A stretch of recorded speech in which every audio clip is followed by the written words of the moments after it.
Computer. Were you surprised when you were invited to go and answer questions? No, I wasn't. And I think at the outset... Computer. Were you surprised when you were invited to go and answer questions? No, I wasn't. And I think at the outset, we have to say that the OSP has the right to investigate the things he has to investigate. Okay. He is an appointee of state, and he's paid by taxpayers' money to try and reduce corruption or to eradicate corruption altogether. The bill, OSP bill that went to Parliament, talked about how, in spite of the Office of the Attorney General, there should be still another agency, and many people agreed with it. So the OSP has a right to do his work all the time. There's no questions about it.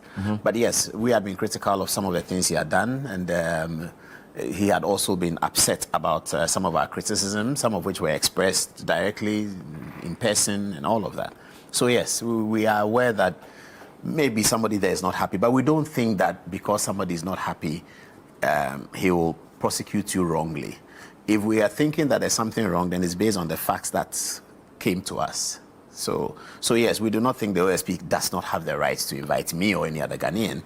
And so when he invited me to show up last week, Thursday, my lawyers wrote back to him that there are two senior lawyers who would have represented me, but they are not available. So can we reschedule for the next Monday? They wrote back a very stern letter saying that you cannot reschedule, you have to come. So I went. So yes, I respect the OSP's power to investigate and to prosecute where he finds something to prosecute. Manasseh Azuri had made some posts around some procurement matters in which he referenced the Ghana Airport Company and also mentioned your name. Do you think that influenced the whole decision to invite you?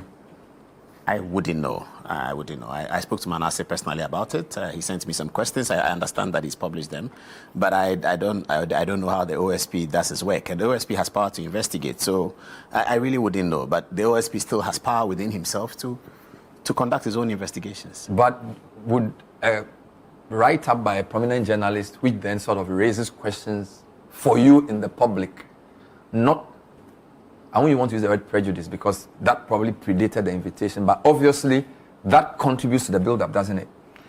Well, I mean, Manasseh's concern was about SML, and Manasseh's story was really that this SML has metamorphosed itself into something at Ghana Airport, and so Ghana Airport people would know how that metamorphosis occurred, which I think is fair, but I don't know whether the OSP invited me because of that. But he also says that the current, the contract for which the Ghana Airport Company needs to answer questions is actually a transmogrification of SML. He actually says that's the same people. There's a different name, but it's like the same principles. So clearly, he's sort of drawing a link between the SML deal and then a contract that the Ghana Airport Company awarded to this company, which he believes an offshoot, for which he believes you knew, because he claims you had a meeting with him or spoken to him, where you sort of said you had even met the people the night before sometime.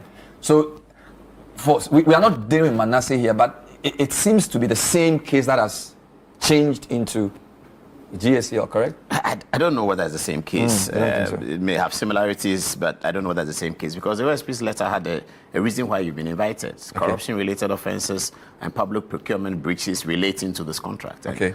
It's straight and fair. It doesn't make any reference to any investigations by journalists. But do they establish why, as board chair, you should have any questions to answer on a deal like this?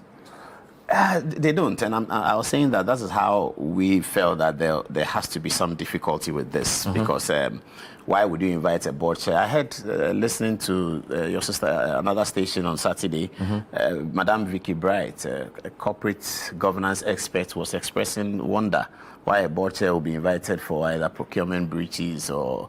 So when they say corruption and corruption-related offenses, that itself does not capture any offense, but all the offenses come under it. So there's stealing, there's causing financial loss to the state. Clearly, this is not a matter of causing financial loss to the state because no money had been paid, no loss had been occasioned, absolutely no money had been paid. And then there's also procurement breaches, which has nothing to do with board because the public procurement law identifies the entity head, the CEO, as the people they deal with. I, as board chairman, never wrote any letter to public procurement. I never engaged public procurement. There were several procurements, as I have told the OSP in the interrogation, that the board is not even aware of. The board doesn't need to know. So procurement, board and procurement, it sounds incongruous, but investigative authorities know what they are doing. So this was a contract about revenue assurance. Now, the Minister for Transport at the time had told us that we needed to develop other ways of making money for the airports. They call it non-aeronautical ways of making money for the airport. So the aeronautical ways are the plane ticket and all of that. Non-aeronautical are maybe shops, people have shops, how much do you charge them? And it was a big concern. The cargo area was also a concern, and management and board knows about this. So the concern about the cargo area question was, are you really making the money you should be making from the cargo area as an airport? So if you take this Skywater, for instance, if it comes in from elsewhere abroad, it comes to the airport, is cleared by an agent, and then the agent, when he clears it, they tell Ghana Airport Company what business has been done, and out of that, a calculation of the commissions or whatever they pay to Ghana Airport Company is determined. There was a suspicion that perhaps the Ghana Airport Company is not getting what it should get. So this was about people coming to do a presentation to the airport company and say that I have the technology to be able to give you in real time what you should be getting. So they were told that, okay, let's develop it further, work with management and let's see. And then we told them at the outset that the bad news we have for them, though, is that we don't have money to pay. We can't pay. So they will have to do the work. And if they are successful at the work, then we can think of a commission for them. But to pay them, we can't. Okay, so that's the beginning. So they said, okay, well, no problem. They are confident that they'll be able to do the work. So they take the systems of Ghana Airport historically, maybe the last 3 months, how much did you receive? They do some algorithm analysis and tell you that you could have received this when you were getting this. Okay, so they work together with the management. They come back to the board and do a second presentation. In the presentation, they show us really fantastic figures of what we are losing. And we all are overwhelmed that, are they really serious that this is true? And they said, yeah, this is true. But these are very young men who seem to be very IT savvy. So this is what the whole contract's about. So the contract's about, okay, so give them the right now to do this assessment. Now, how anyone will know that the board was doing absolute fidelity to the company is that this contract, if it's successful, will gain more revenue for the company. But in doing the contract preparations, we were all sure that we will not be there by the time the success occurs.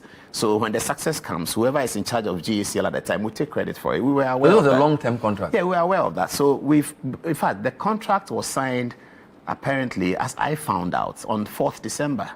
Because we had finished our work. The last meeting we had, I think, was in August. Somebody went, can you take this further? Okay, they take it further. Management comes back and say, board. So this was like they came to you. It wasn't like you had opened something. They found a problem and said they wanted to solve it. No, we were looking for people to solve the problem. Okay. So one presentation came, so we listened to it. As far as we are concerned, listening to the presentation at the board stage is preliminary. No commitments have been made. There's absolutely no problem. We can listen to 10 presentations and don't proceed with it and proceed with one. At that stage, it is when you are beginning to procure the service. It is then that there's a commitment. So we listened to the presentation. We said, okay, management, work with them, let's see. They came back and said, it looks like they have a story to tell. Let's hear them. We heard them. And then we said, okay, go ahead and work it out. Go ahead and work it out means management always knows what to do with that, because the board is just a supervisory and say, we think this is good, look at it.